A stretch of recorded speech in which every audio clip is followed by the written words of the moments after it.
रात का समय एक छोटे से गांव के किनारे एक पुराना बंगला खड़ा है। यह बांग्ला अपने आप में एक रहस्य है जो समय के साथ और भी गहरा होता गया है। गांव के लोग इसे भूतिया बांग्ला कहते हैं और इसके बारे में कई कहानियां सुनाते हैं। यह बांग्ला लंबे समय से वीरान पड़ा है। इसके चारों ओर उगी झाड़ियां और टूटी फूटी दीवारें इसकी पुरानी और डरावनी स्थिति को और भी भयानक बना देती हैं। गांव के लोग कहते हैं कि यह बांग्ला भूतिया है और रात के समय यहां अजीब अजीब घटनाएं होती हैं। कुछ लोग कहते हैं कि उन्होंने यहां अजीब आवाजें सुनी हैं, जबकि कुछ का दावा है कि उन्होंने यहां परछाइयों को चलते देखा है।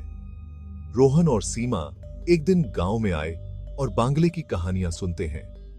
वे दोनों शहर से आए थे और उन्हें इन कहानियों में बहुत दिलचस्पी थी। गांव के लोग उन्हें बांग्ले के बारे में और भी डरावनी कहानियां सुनाते हैं। उन्होंने तय किया कि वे उस बांग्ले में रात बिताएंगे ताकि उन्हें सबूत मिल सके कि यह सिर्फ एक मिथक है।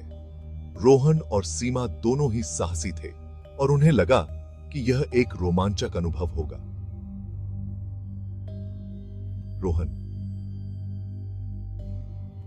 चलो देखते हैं कि इस बांग्ले में क्या सच में कुछ है या सब महज अफवाहें हैं। सीमा थोड़ी चिंतित थी, लेकिन रोहन के उत्साह ने उसे भी प्रेरित किया। सीमा: रोहन, मुझे नहीं लगता कि यह अच्छा विचार है। मैंने सुना है कि बहुत लोग यहां से गायब हो चुके हैं। उसकी आवाज में डर साफ झलक रहा था। गांव के लोग बताते हैं कि कई लोग इस बांग्ले में गए और फिर कभी वापस नहीं आए। यह सुनकर सीमा और भी ज्यादा डर गई। रोहन, डरपोक मत बनो। हम सिर्फ एक रात बिताएंगे और सब कुछ ठीक होगा। रोहन ने सीमा को आश्वस्त किया और वे दोनों बांग्ले की ओर बढ़े। रात के समय रोहन और सीमा बांग्ले में दाखिल होते हैं। बांग्ले का प्रवेश द्वार बहुत ही डरावना था, लेकिन उन्होंने हिम्मत नहीं हारी। अंदर का दृश्य बहुत ही डरावना है। पुरानी फर्नीचर, झाड़ियां और अंधेरे कोनों में धूल भरी हुई है। हर कोना एक नई कहानी बयां कर रहा था। वे इस सौके चुबे से साथ आ रहे थे। वे एक कमरे में बैठ जाते हैं और रोहन अपनी टॉर्च जलाता है। कमरे में हल्की रोशनी फैल जाती है, लेकिन डर का माहौल अभी भी बना हुआ था।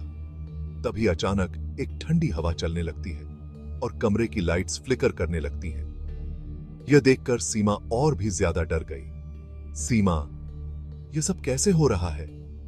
उसकी आवाज में डर और हैरानी साफ झलक रही थी। रोहन, शायद बिजली की समस्या होगी।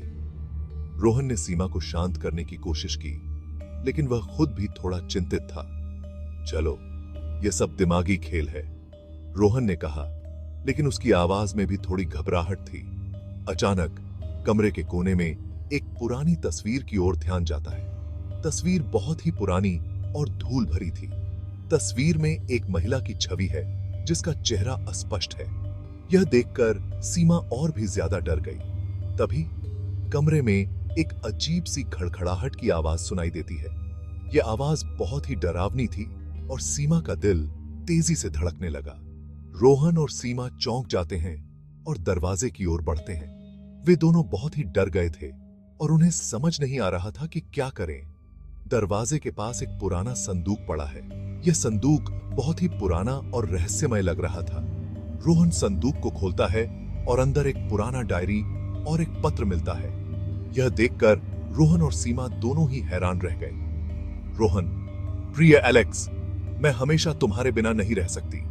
यह पत्र बहुत ही भावुक और दर्द भरा था।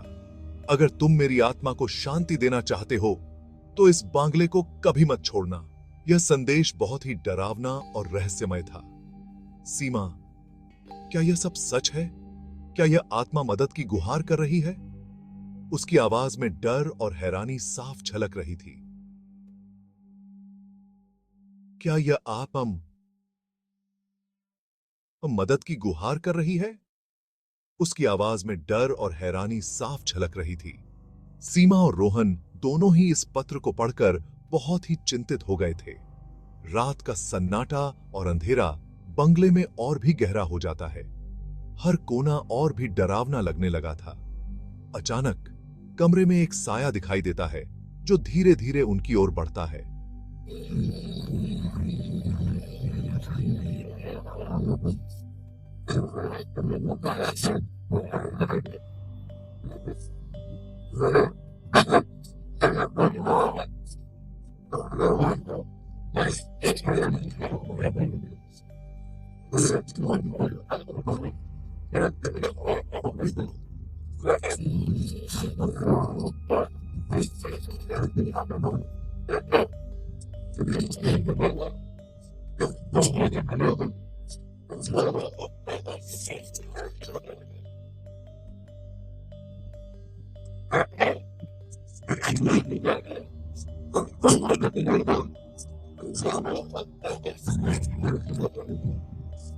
बात सुनकर बहुत ही डर गए थे।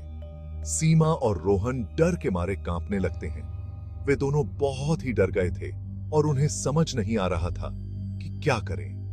रोहन आत्मा से सवाल करता है, हम आपकी मदद कैसे कर सकते हैं? उसकी आवाज में डर और चिंता साफ झलक रही थी। रोहन, हम आपकी मदद कैसे कर सकते हैं? उसकी आवाज में डर और चिंता साफ झलक रही थी। सीमा भी बहुत ही चिंतित थी और वह भी आत्मा की मदद करना चाहती थी। आत्मा, मुझे यहां बंद मत रखो, मुझे शांति चाहिए। उसकी आवाज में दर्द और गुहार साफ झलक रही थी। सीमा और रोहन बांग्ले से बाहर भागते हैं और पुलिस को सूचना देते हैं। वे दोनों बहुत ही डर गए थे और उन्हें समझ नहीं आ रहा था कि क्या करें। कुछ दिनों बाद बांग्ला खाली और साफ किया जाता है। गांव के लोग बताते हैं कि आत्मा को शांति मिल गई है। गांव के लोग कहते हैं कि आत्मा को शांति मिल गई है। वे बताते हैं कि अब बांग्ले में कोई अजीब घटना नहीं होती। रोहन और सीमा ने उस रात की भयानक घटना को छोड़कर नई शुरुआत की। वे दोनों अब एक नई जिंदगी की शुरुआत कर रहे थे। रोहन, कभी कभी हमें अंधेरे में भी सच्चाई मिलती है। उसकी आवाज में एक नई समझ और अनुभव साफ झलक रहा था। सीमा, हां, और हमें उस सच्चाई का सामना करना पड़ा। उसकी आवाज में भी एक नई समझ और अनुभव साफ झलक रहा था। बांग्ला अब शांत और खाली है, लेकिन गांव के लोग उसकी कहानियां अब भी सुनाते हैं। वे बताते हैं कि कैसे रोहन और सीमा ने उस आत्मा को शांति दिलाई। एंड।